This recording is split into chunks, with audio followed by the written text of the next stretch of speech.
اعتصابات کامیونداران که از روز اول خرداد در دهها شهر ایران آغاز شده با چه مطالباتی است و ما چگونه میتونیم در این اعتصابات و اعتراضات تاثیرگذار باشیم. نقش اپوزیسیون ایرانی در خارج و در داخل کشور در تاثیرگذاری بر موفقیت یا عدم موفقیت این اعتصابات چیست؟ شادی امین هستم. در ولتاژک این هفته پاسخ به این سوالات رو با هم بررسی میکنیم.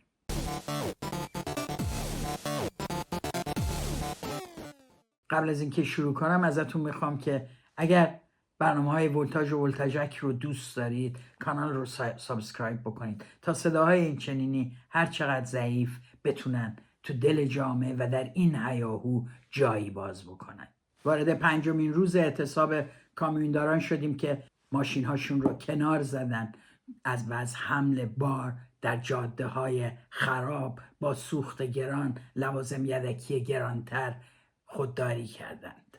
خواسته های این کامیونداران چیست و چه میگویند؟ این بحثی است که پس از 5 روز اعتصاب کامیونداران و مقاومتشون به مجلس شورای اسلامی نیز کشیده شد. 5 روزه که کامیونداران اعتصابی رو آغاز کردن که در نوع خودش و در وسعت خودش بی‌نظیره. چند سال قبل نیز کامیونداران در اعتصابات مشابهی در سطح محدودتر اعتراض خودشون رو به گرانی سوخت گازوئیل و همینطور لوازم یدکی و نداشتن بیمه و تأمین اجتماعی و خطرهایی که در جاده ها باش دست به گریبانن، قاچاقچیان سوخت و مافیای درگیر در دادن برنامه حمل و نقل اعتراض کردن. اما اعتراض این بار اونها اعتراض وسیع است که میتونه در صورت تداوم خودش چرخ اقتصاد جمهوری اسلامی رو برای همیشه بخوابونه. چرا این اعتصاب اهمیت داره؟ این اعتصاب اهمیتش از این لحاظ هستش که با قطع مناسبات حمل و نقل و قطع چرخه حمل و نقل در کشور بخش‌های مختلف از این اعتصاب مطلع و از اون متأثر میشن، از اون تأثیر میگیرن. کسی که تا دیروز خیلی ساده از میوه فروشی محلش میوه‌ای رو میخریده امروز ممکنه بره و بخواد چیزی رو بخره و با این جواب روبرو بشه که امروز بار نیامده برامون. کس دیگه ای میره جای دیگه ای چیز دیگه ای رو بخره، بهش گفته میشه کالای مورد نظر شما هنوز به ما نرسیده به دلیل اعتصاب کارگران راننده کامیون ها. این موضوع در واقع از کار افتادن چرخه حمل و نقل در کشور موضوعی است که در سال 57 هم یکی از دلایل سقوط شاه بود، در کنار اعتصابات گسترده پالایشگاه آبادان. اما اجازه بدین یه نگاهی بکنیم ببینیم که آیا اقشار دیگه، کارگران بخش‌های دیگه آمادگی پیوستن به چنین اعتصابی رو دارن؟ اگر نگاهی بکنیم به صفحات و کانال‌های فعالین کارگری مشاهده می‌کنیم که در بسیاری از جاها این اعتراضات به صورت پراکنده یا همگام ادامه داره. کارگران پروژه‌ای پتروشیمی همین امروز اعتصاب داشتن، کارگران بخش‌های دیگه، کارگران کشاورزی در سالهای گذشته خیلی خیلی فعال بودن. در بخش صنایع بیش از 2000 اعتصاب رو ما در سال گذشته شاهدش بودیم. اما خیلی مهم هستش که سوال کنیم از خودمون ببینیم چگونه میشه این اعتصاب رو به یک اعتصاب سراسری و یک اعتصاب سیاسی سراسری بدل کرد. تا اونجایی که الان میبینیم خواسته های این اعتصاب کامیونداران خواسته های صنفی هست، یعنی از نرخ شدن قیمت گازوئیل و سوختشون معترض هستن بهش، از نداشتن بیمه و تأمین اجتماعی معترض هستن بهش، از خرابی جاده ها و موضوع گرانی لوازم یدکی ناراضی هستن و انواع مافیایی که توی این مسیر دائم بهشون فشار میاره و یکی از رانندگان به درستی میگه هر کسی یک یونیفرم پوشیده و تو راه جلوی ما رو میگیره و از ما اخاذی میکنه. اخاذی های مختلف در سر راه تا رسیدن به مقصد یکی از موضوعاتی است که نشان دهنده فساد عمیق و نهادینه شده در تمام مراحل اداری دولتی در ایران هست.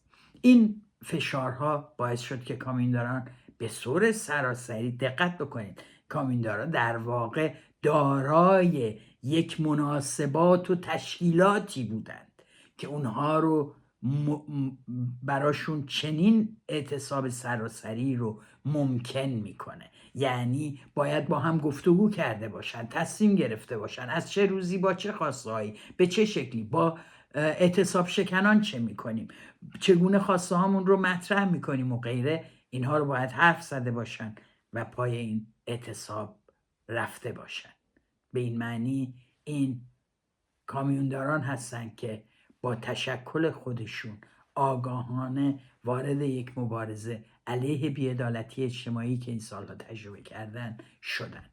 اما چطوری میتونه این اعتصاب موفق بشه؟ این سوالی است که بسیاری امروز قطعاً از خودشون میکنن و به همین دلیل سوال اینه که چگونه میتونیم از این اعتصابات به عنوان افراد مخالف جمهوری اسلامی، مدافع حق و حقوق کارگران و مدافع عدالت اجتماعی دفاع بکنیم. اول اینکه رسوندن صداشون، حرف زدن در موردشون. دوم تشویق و تهییج بقیه برای حضور و حمایت از این اعتصابات. چه شکلی میتونه پیدا بکنه؟ اشکال مختلفی داره که من سعی میکنم به اختصار با توجه به آنچه که تجربه 57 داشتیم در همبستگی، در حمایت از همدیگه بیان بکنم. اولین موضوع اینه که این کامیوندارها جایی هستن، معمولا در پایانه هایی توقف کردن و کامیوناشون رو خوابوندن که فروشگاه، تامین غذا و غیره مشکل هست. به همین دلیل خیلی مهمه مردمی که در نزدیکی اینها زندگی میکنن برن براشون غذا و آب و خوراک ببرن، بهشون دلداری بدن، ازشون حمایت بکنن و اگر نیازی دارن سعی کنن این نیاز رو براشون برآورده بکنن. در واقع شما نشون میدین که اگر کسی علیه جمهوری اسلامی پا میشه و حقش رو طلب میکنه، عین این هست که شما پا شدین و حقتون رو طلب کردین. برای همین میستید کنارش، از صداش و از حقش دفاع میکنید. برای همین رفتن به این اماکن خودش شرکت در این اعتراضه.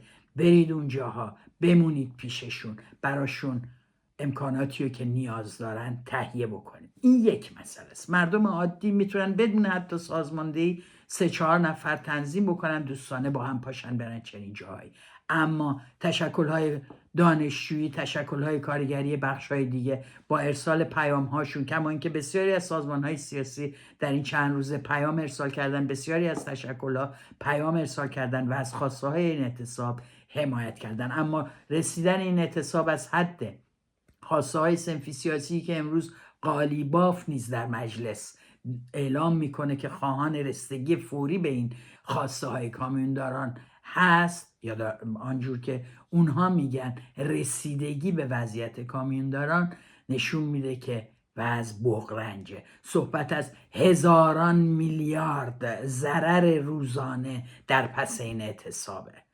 میبینیم که چطور کامیونداران با اعتصاب شکنها برخورد میکنن. حق دارن که بهشون بگن شما با شکستن این اعتصاب، با رفتن و سر کار و انجام حمله یک کالا به قدرت ما آسیب میزنین، ما رو تضعیف میکنین.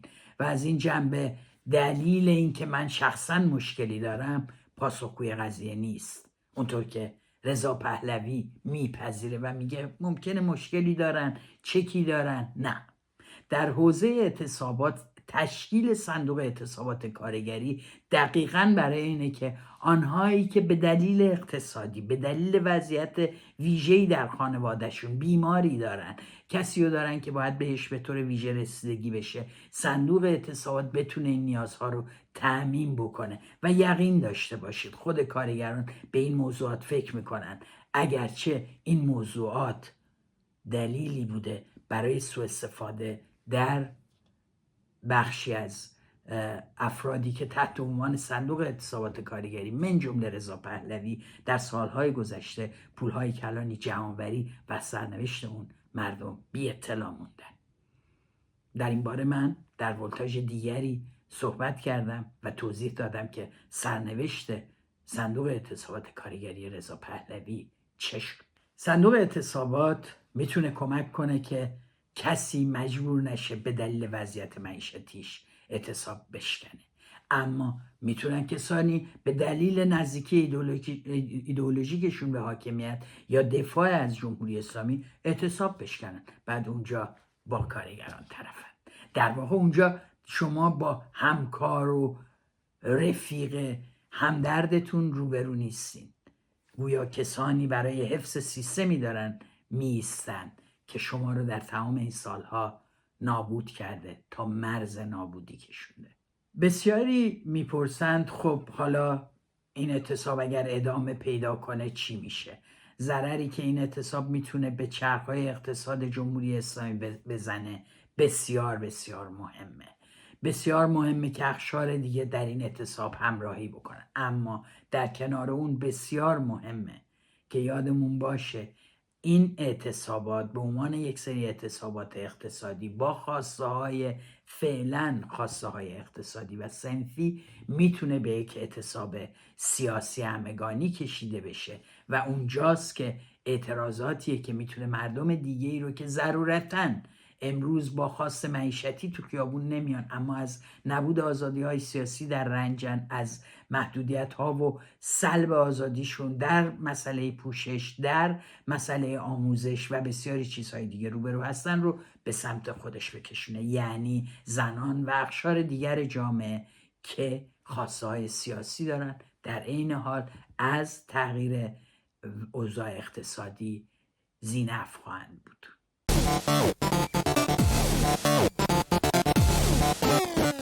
دیروز و اما اجازه بدین سری بزنیم به بخشی از اپوزیسیون که به نظر میاد با چسبوندن 2 تا عکس به 2 تا کامیون دارن در واقع میخوان سعی دارن مصادره بکنن این اعتصاب رو، یا جوری وانمود بکنن که گویا این کارگران، این کامیونداران طرفداران رضا پهلوی هستن، یا لااقل بگیم که به لحاظ سیاسی برای اونها تعیین تکلیف بکنن.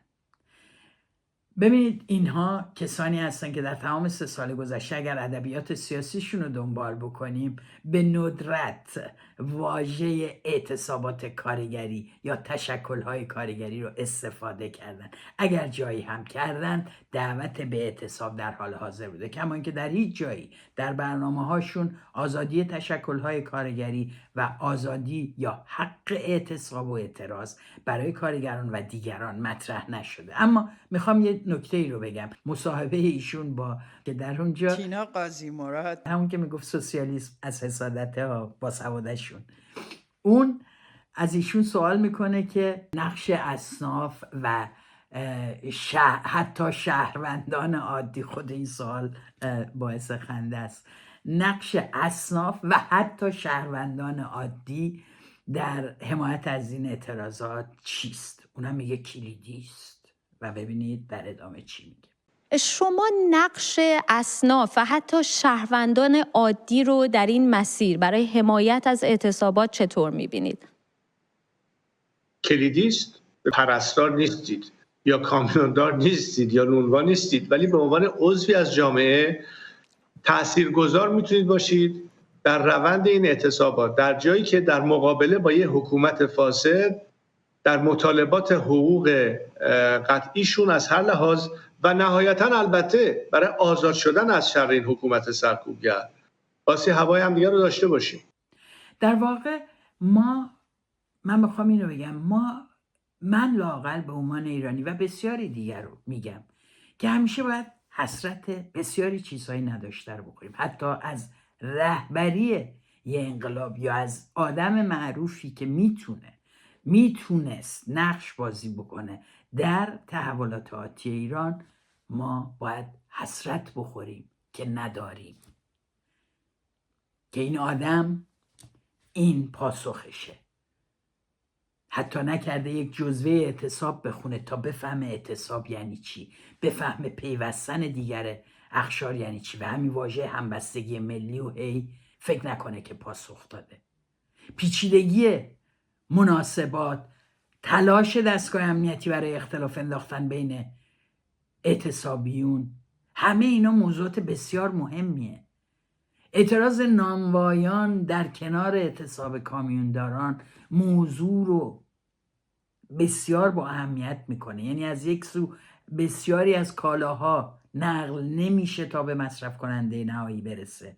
به این معنی مصرف کننده نهایی ناراضی میشه از وضعیت بیش از آنچه که امروز هست و از طرفی نانوایانی که تا دیروز هم به دلیل نبود برق، به دلیل نرسیدن در عدم دریافت آرد به موقع و در یک وضعیت فلاکتبار به سر میبرند، اونها هم با نپختن نون در واقع به مشتری نهایی که بخشیش اون قشر خاکستریه که معمولا میگه من کاری ندارم، هر چی شد یا به ما چه، ما که داریم زندگی میکنیم. دیگه این آدم ها در نتیجه چنین اعتصابی نمیتونن زندگیشونو بکنن.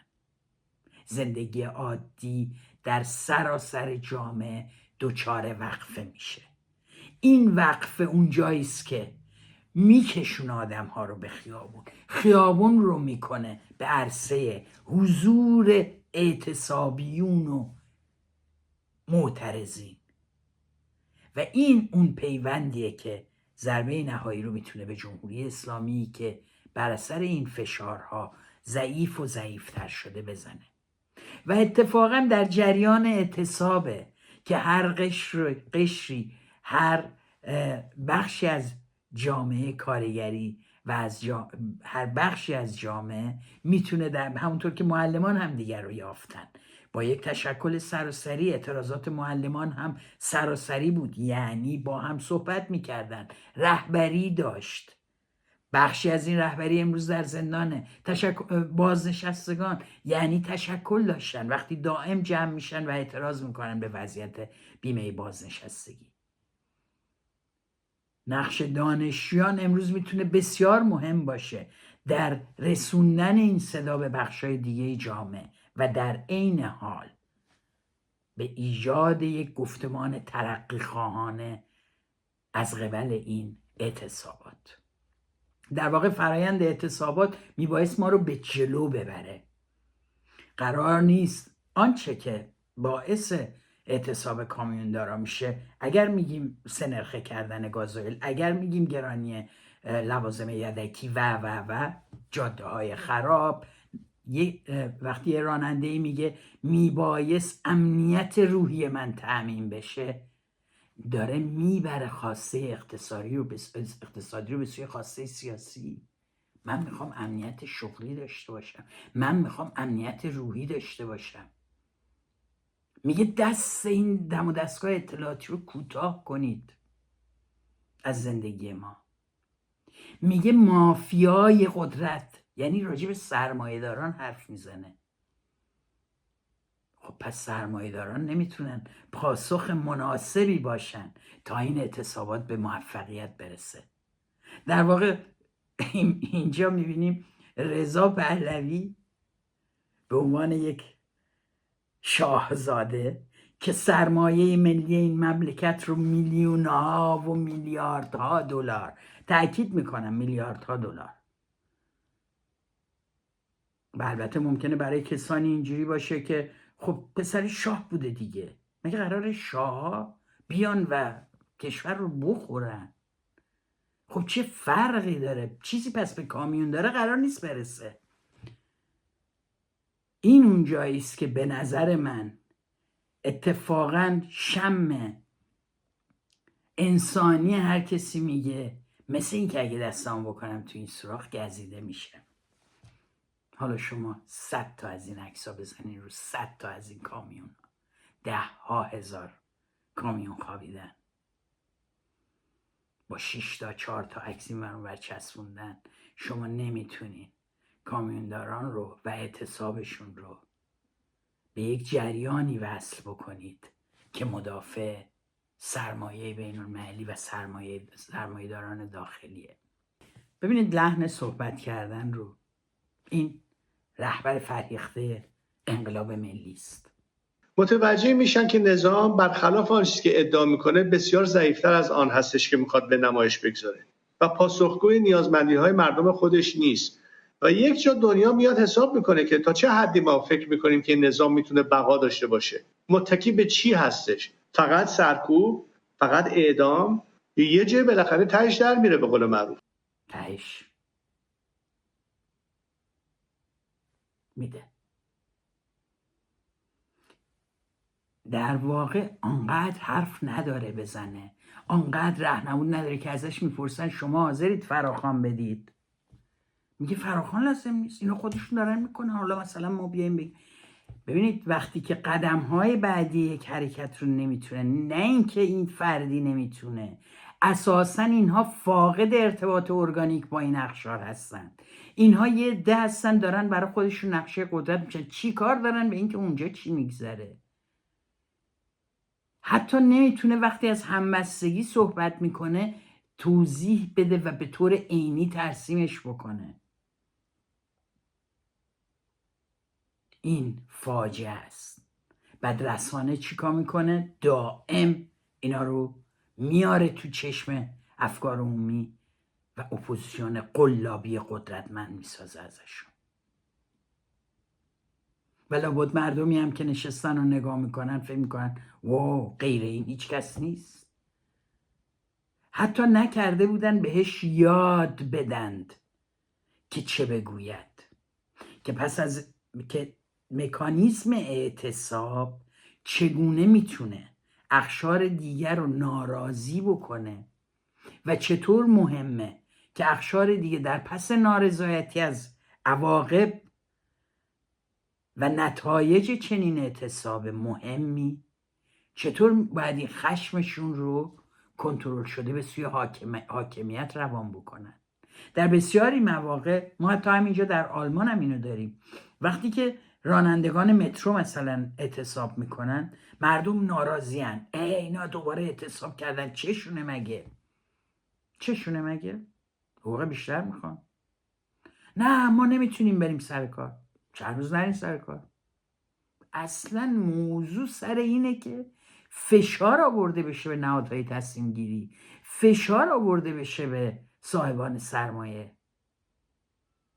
که این وضعیت تغییر بکنه.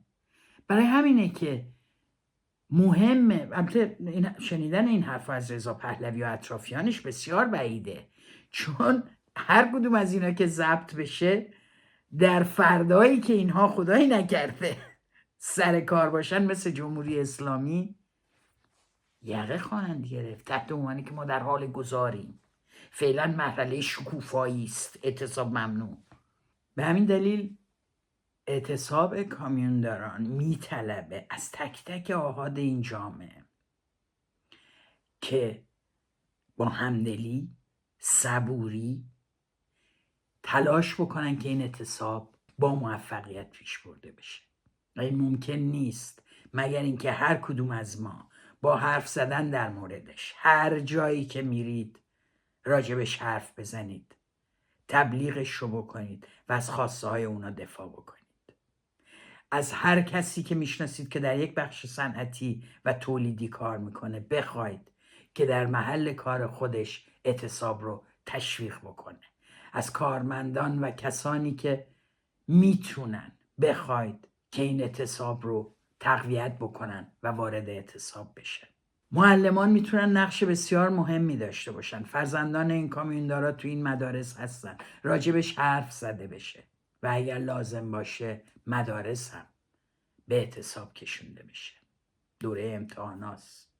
از دانشجویان حرف زدم و گفتم میتونن نقش بسیار مهمی داشته باشن. همیشه تونستن ارتباط خیلی زنده‌ای برقرار بکنن بین اقشاری چون طبقه کارگر و مطالباتش با مردم در جامعه، با بخش الیت جامعه، به اصطلاح با بخش روشنفکری جامعه، و همونطور که گفتم این صدا رو تبدیل به یک خواست و صدای ترقی خواهانه بکنن.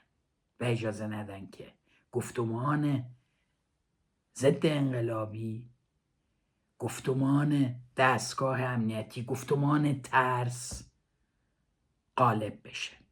میدونیم که این رانندگان با شعار زن زندگی آزادی وارد این مبارزه نشدند، اما یقینا چنین اعتراضاتی که کمر جمهوری اسلامی رو میتونه بشکنه، در پیوند با آن شجاعتی که زنان در خیابان ها از خودشون نشون دادن و میدن، میتونه در پیوند با همدیگه عمل کرد داشته باشه. آنچه که مردم در بلوچستان و کردستان از خودشون نشون دادن، امروز میتونه در کنار اعتصابات کامیونداران اون قدرت همگانی رو که جامعه رو در مقابل دیکتاتوری که 46 سال خونش رو تو شیشه کرده وایسونه و بهش نشون بده که نهایت همبستگی و قدرت در دست این هاست. و فقط این نیست که قدرت در دست این هاست، اینو رضا پهلوی هم میگه، اما تصمیم گیری و تعیین سرنوشت هم با اونهاست. اینها فقط برای براندازی جمهوری اسلامی نیستن آقای رضا پهلوی، اینها در صورتی که در این مبارزه موفق بشن که جمهوری اسلامی رو بندازن، در فردای روز هم از حقشون نخواهد گذشت و این تجربه گرانقدر رو در مبارزه با هر دیکتاتوری خرج خواهند کرد. من دعوت میکنم از رضا پهلوی، حتما البته میگن که ما کسی نیستیم، شادی امین کیه؟ ولی شهامت داشته باشه. پدر من شاه نبوده، شهامت داشته باشه و بگه میشینم پای یک مناظره، من حاضرم از قبل ضبطش بکنیم، لایوم نباشه، شما بشین و جواب سوالهای من و سوالاتی که از ما میشه رو بدهیم تا ببینیم که شما چقدر از جامعه ایران بیگانه ای و چقدر ذهنت، همونطور که امروز سفرتون به تورنتو و نیویورک برای دیدن به قول خودتون رهبران مالی در این شهر هست. در اوج اعتصابات کامیونداران رضا پهلوی میره تورنتو که سرمایه‌داران رو در این شهر ببینه و بعد در نیویورک. سفر تورنتو رضا پهلوی و بعد رفتن به نیویورک در این روزها فقط دیدار با سرمایه‌داران برای طرح شکوفایی اقتصادی تو بخوان، برای قدرتگیری اینها، برای کمک به رسیدن به قدرت اینها، برای اینکه اینها قول بدن به اونها و بتونن تضمینهای لازم رو بهشون بدن که امنیت سرمایه در فردای ایران حفظه. این سفر صورت نگرفته. فقط این نیست که با این سرمایه‌داران دیدار بکنن، رفتن به تورنتو دیدار با بسیاری از کسانی است که تا دیروز در سیستم دولتی کار میکردن و امروز تصمیم گرفتن از شاهزادهشون حمایت کنن. دیدار با مهدی نصیری هاست. دیدارهای حضوری است که قرار است تعیین تکلیف بکنه در ایران برای قدرتگیری آن بخش از حاکمیت یا سپاه یا روحانیت در کنار رضا پهلوی. تمام این مدت وقتی راجع به عدالت انتقالی حرف میزد، راجع به انتقال عدالت حرف میزد. تمام این مدت که میگفت باید تضمین داشته باشن که اگر جدا بشن و در مقابل مردم نایستن فردا جایی دارند. جاشون کجاست؟ جای پور محمدی کجاست؟ جواب این سوال رو کسانی مثل ایرج مصداقی بیان بدن. جای فرمانده سپاه که به هواپیمای اوکراینی شلیک کردند کجاست؟ جاشون حفظه اگر از دوستان پشت صحنه مهدی نصیری ها باشن. قبلا بخشی از حاکمیت رو اصلاح طلبان تبلیغ میکردن که خوبن، امروز رضا با پهلوی با بخشی از این حاکمیت قراره که زد و بندهایی بکنن در حد آن اتفاقاتی که در 57 افتاد. اینجا خطابم به دوستانی است که سالها هزینه دادن در تشکل‌های کارگری، در جنبش دانشجویی، در جنبش زنان، در جنبش مطالبات اتنیکی تلاش کردن، فعالیت کردن و به طور موفقیت آمیزی از جلوی مرگ یک گفتمان مترقی رو در جامعه ایران گرفتن و اجازه ندادن که جمهوری اسلامی موفق بشه در خفه کردن صدای متعهد آن کسانی که در دهه 60 رفتند و آن کسانی که بعدها نسلی که اومدند و به این اعتراضات پیوستند.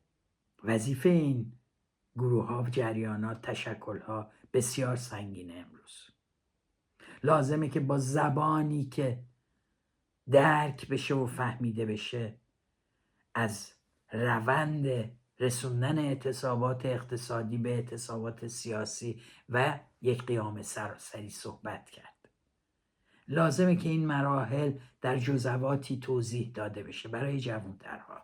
لازمه که با تشکیل نهادهای حمایتی در خارج از کشور لابی با تشکل‌ها و اتحادیه‌های وسیع کارگری صورت بگیره، کاری که فقط از دست شما دوستان چپ برمیاد که این ارتباطات رو طی این سالها داشتید و ایجاد کردید و در بسیاری از موارد آنها را به دفاع از اعتراضات کارگران ایران فرا خوندید. این کار رضا پهلوی نیست، اون با اینها رابطه نداره، با تشکل‌های کارگری اونها ارتباط دارن. اونها وقتی میگن جهان صدای شما رو بشنوه منظورشون کاخ سفیده و نتانیاهو. اونها از تشکل‌های کارگری فرانسه و تشکل‌ها و اتحادیه‌های کارگری آلمان و انگلیس صحبت نمی‌کنن که اونها رو بر بیانگیزن در دفاع از شما. اساساً زبون اینها آن زبان رو نمیفهمه و برعکس. برای همین وظیفه ما بسیار سنگین میشه که در خارج از کشور این تشکل‌ها و اتحادیه‌ها رو به این اعتصابات جلب بکنیم توجهشون رو و ازشون بخوایم حمایت کنن. صندوق‌های اعتصابات میتونه از کانال چنین نهادهایی به راحتی شکل بگیره و به دفاع از اعتصابیون اقدام بکنه. در واقع اینها دائم در حال زد و بندن و اعتصابات و اعتراضات مردم در ایران رو به عنوان پشتوانه میخوان ارائه بدن در سینی تا چیزی بگیرند. قول و وفای تأمین منافع سرمایه در فردای ایران به شرط اینکه امروز از جناب حمایت بشه. نرفته اونجا که پول جمع کنه برای صندوق اعتصاب کارگرانا، نرفته اونجا که صندوق اعتصاب بزنه یا از این سرمایه‌داران پول بگیره که به قول خودشون کامیونداری که چکش رو باید نقد بکنه یا قسطش رو بپردازه رو رها بکنه، آزاد بکنه و تأمین بکنه. نه،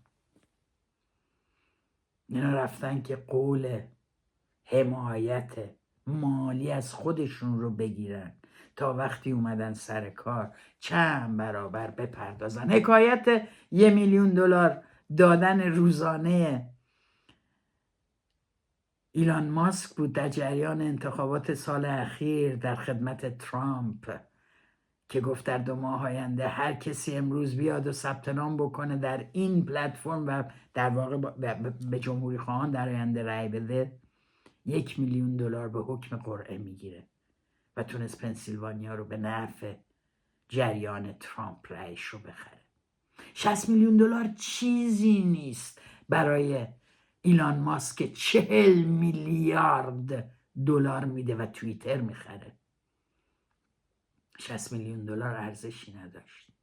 رضا پهلوی هم امید داره چنین سرمایه‌دارایی رو گیر بیاره که پولی در اختیارش بذارن تا بتونه بر گرده این ملت سوار بشه و اونا بتونن بعدن چندین برابر اون چه که به اینها دادن رو از گرده این ملت به دست بیارن. رسانه‌های فارسی زبان که متاسفانه 3-4 تایی بیشتر نیستن که احتمالاً شنیده میشن در داخل، در انعکاس این اعتصابات، در ایجاد بحث‌های عمیق مربوط به اعتصابات، در شرکت دادن آدم‌هایی در این بحث‌ها که در اعتصابات شرکت داشتند یا رهبری داشتند و قادرند این گفتمان اعتصاب و اعتصاب سراسری و قیام سیاسی آتی رو توضیح بدن. متاسفانه این رسانه ها نشون دادن که در این کار بسیار بیکفایتن.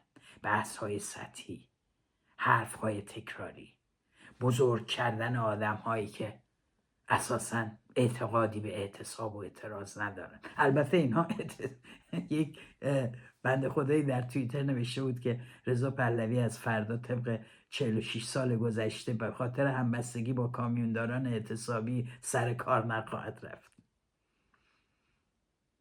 یا چه میدونن که کار کردن و رفتن و دویدن و دویدن و دویدن و نرسیدن یعنی چی؟ چه میدونن کارگری که کامیونداری، راننده‌ای که شب تا صبح، صبح تا شب میرونه برای اینکه آخر با دستان خالی به خونه برسه چه حسی داره؟ چه میدونین شما؟ به قول خودتون بعد کافی آورده بودین و تمام این سالها خوش گشتید و خوش خوردید و خوش رقصیدید. حالا هم وقتش شده. ملت خسته، اما این ملت خسته حواسشون جمعه. و البته توجه کنید، بحث بر سر این نیست که 4 نفر، 10 نفر، 20 نفر از کامیوندارا، 50 نفر از دانشجویان، 100 نفر از فلان صنف، 10 نفر از مردم عادی، 5000 نفر از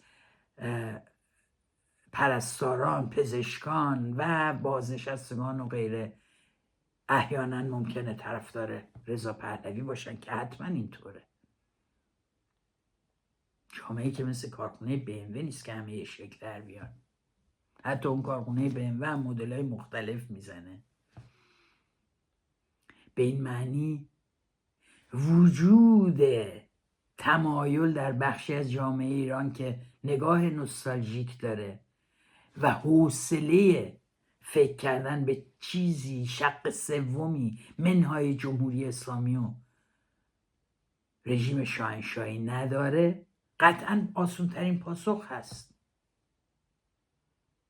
اما این آسونترین پاسخ برای بسیاری از اقشار پاسخ وحشتناکی است که از امروز با ترس بهش نگاه میکنن و مراقبن. اونا هم که با زدن تشکل ایجاد رهبران خودشون در واقع اجازه نمیدن. ببینید حتی در مجلس نماینده مجلس فهمیده که اگر در تصویب یک قانون خود اون قشر رو دخالت ندیم، اون قانون کفایت نمیکنه برای رفع نیازها. چرا امروز این حرف رو میزنن؟ با این اعتصاب روبروان، تحت فشارن. نماینده شیراز میگه که مراقب باشید که این اعتصاب در خدمت جریانات معاند در نیاد. یعنی هشدار میده که میتونه این اعتصاب تبدیل به یک اعتصاب سیاسی و ضدیت با همه ارکان جمهوری اسلامی بدل بشه و این واقعیته. این امکان مثل روز روشن در مقابل ماست. اگر جریان چپ مدافع عدالت اجتماعی، اگر جریانات سندیکالیست درون خود این اقشار نتونن نقش اصلی رو بازی بکنن، در بحث ها قویاً شرکت بکنن، توضیح بدن، با بقیه جاها تماس بگیرن، صحبت بکنن در مورد چگونگی پیشبرد اعتصاب و تا کجا و با چه خواسته هایی و چگونه در مذاکرات شرکت بکنن و کجا خواسته ها رو افزایش بدن و اگر این خواسته ها بدل به خواسته های سیاسی و آزادی حق اعتصاب، آزادی حق اعتراض پیوند نخوره، در واقع نتونستن وظیفه‌شونو در قبال 46 سالی که هزینه دادن به درستی اجرا بکنن. به این دلیل خیلی مهم هست، علیرغم اینکه ما فاقد رسانه‌ای هستیم که در اون سطح اخبار مربوط به ذهنیات و افکار ما رو پوشش بده، در این حال بسیار مهم هست که با همین صداهای کوچیک، با همین تلاش‌های محدود بتونیم از عدالت خواهی، بتونیم از عدالت، بتونیم از خواسته های برحق معترضین و اعتصابیون در سراسر ایران دفاع بکنیم.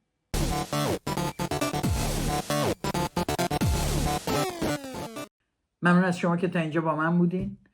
برای تمام اعتصابیون ساعات موفق، پرجدل و پرثمری رو آرزو میکنم. امیدوارم شاهد همبستگی و اعلام پشتیبانی گروه‌های مختلف اجتماعی باشند در روزهای آتی. امیدوارم که این جرقه به آتشی بیانجامه که جمهوری اسلامی و تمام اعوان و انصارش رو در خود میسوزونه. اگر این برنامه رو دوست داشتین برای دوستانتون بفرستید، کانال رو سابسکرایب بکنید و مثل همیشه منتظر دیدار دفعه بعد.